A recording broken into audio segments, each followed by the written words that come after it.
crise du Covid-19 a entraîné un surcroît d'activité pour le e-commerce de biens en France en phase de confinement. Mais elle a également mis en lumière les fragilités de business model focalisés sur un seul canal de vente. C'est bien la preuve que la voie de l'omnicanalité dans laquelle se sont engagés nombre d'acteurs s'impose comme la meilleure solution. En clair, le futur n'est pas au commerce 100% online, mais à la multiplicité et à l'interaction des canaux de vente selon l'étude Xerfi Precepta.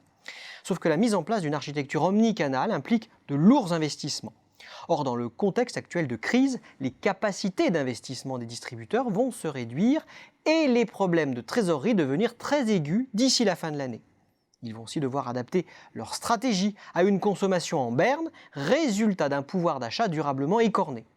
En réalité, la crise va accentuer la fracture numérique entre distributeurs. Certains acteurs traditionnels réalisent déjà 20% ou plus de leur chiffre d'affaires sur le web, quand d'autres viennent à peine de lancer leur site marchand ou envisagent de le faire dans un avenir proche.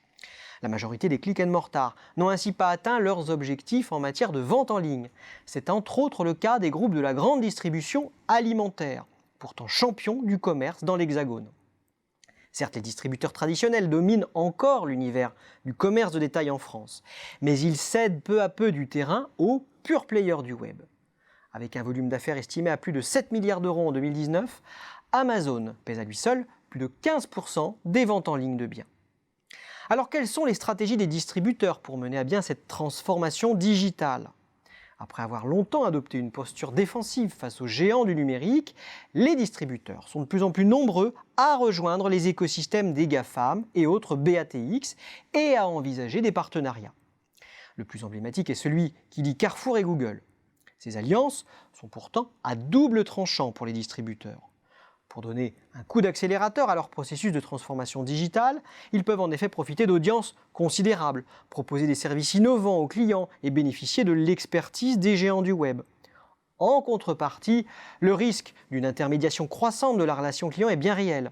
Celui d'une dépendance accrue envers un nombre restreint d'acteurs aussi, sans oublier que ces alliances peuvent permettre aux géants du web d'accéder à un parc de magasins bien utile comme base logistique pour leurs services de livraison. Une ressource qu'il leur fait aujourd'hui défaut.